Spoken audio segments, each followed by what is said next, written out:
Welcome to crazy जी के stream. आज की इस क्लास में हम पढ़ेंगे उत्तर प्रदेश की सिंचाई और नदी घाटी परियोजनाओं के बारे में। तो चलिए आज की वीडियो को शुरू करते हैं। तो देखिए, उत्तर प्रदेश में जो बारिश होती है, जो मानसूनी वर्षा होती है, वो अनिश्चित होती है। यानी कभी यहाँ पर बारिश होती है, कभी यहाँ पर बारिश नहीं होती। तो ये अनिश्चित है, असामयिक है। कभी कभी बिना समय पर बारिश हो जाती है, जिसके कारण क्या होता है कि यहाँ पर कृत्रिम साधनों का सहारा लेना पड़ता है। अब ये कौन कौन से कृत्रिम साधन हैं? कुआं, तालाब, नहर और नलकूप, ये कुछ सिंचाई के साधन हैं उत्तर प्रदेश में जिनका सहारा लेना पड़ता है।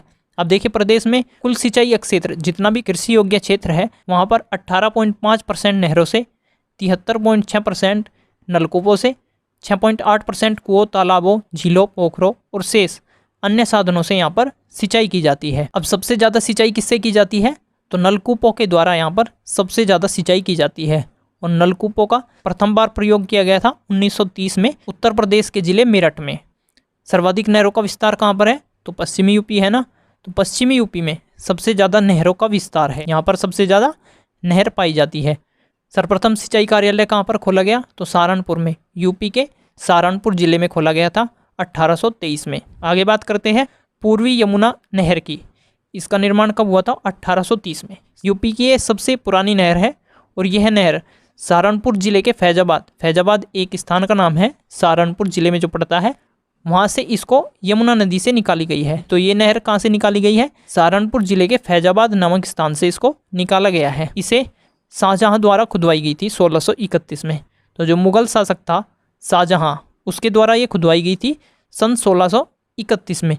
इसके बाद है हमारा ऊपरी गंगा नहर। इसका उद्गम कहाँ से होता है? तो हरिद्वार, जो उत्तराखंड में पड़ता है, हरिद्वार के निकट गंगा नदी के दाहिने किनारे से इसका उद्गम हुआ है, यानी ये निकाली गई है। और ये है आगरा नहर और निचली गंगा नहर को जल प्रदान करती है।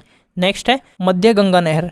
तो बिजनौर जिले के निकट गंगा नदी पर बांध बनाकर इस नहर को ऊपरी गंगा नहर से मिलाया गया है। इससे कौन कौन से जिले लाभान्वित होंगे? तो यूपी का गाजियाबाद, फिरोजाबाद, मथुरा आदि जिले इससे लाभान्वित होंगे।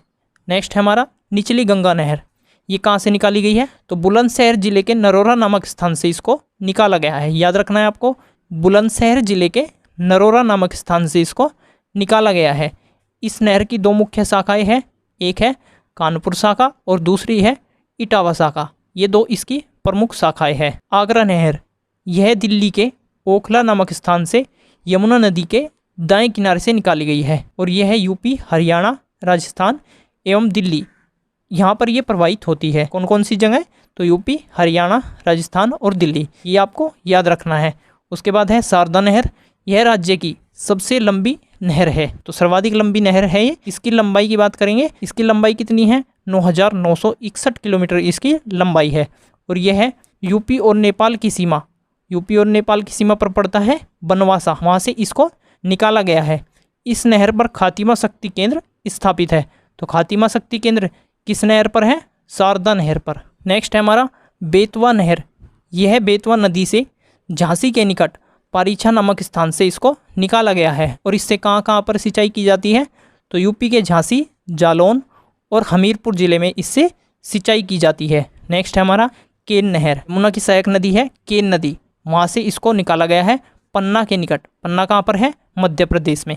मध्य प्रदेश और उत्तर प्रदेश की ये संयुक्त परियोजना है। तो ये किस किस राज्यों की संयुक्त परियोजना है? तो मध्य प्रदेश और उत्तर प्रदेश की ये संयुक्त परियोजना है।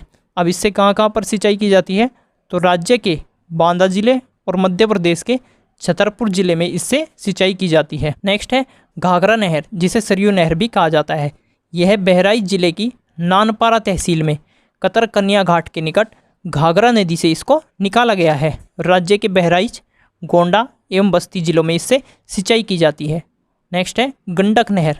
यह उत्तर प्रदेश और बिहार की संयुक्त परियोजना है। ये दो राज्यों की संयुक्त परियोजना है, एक उत्तर प्रदेश और दूसरा बिहार। अब ये कहाँ से निकाली गई है? तो उत्तर प्रदेश नेपाल सीमा से 18 किलोमीटर उत्तर में जो बूढ़ी गंडक है, उस पर एक बांध बनाया गया है और वहाँ से इसको निकाला गया है।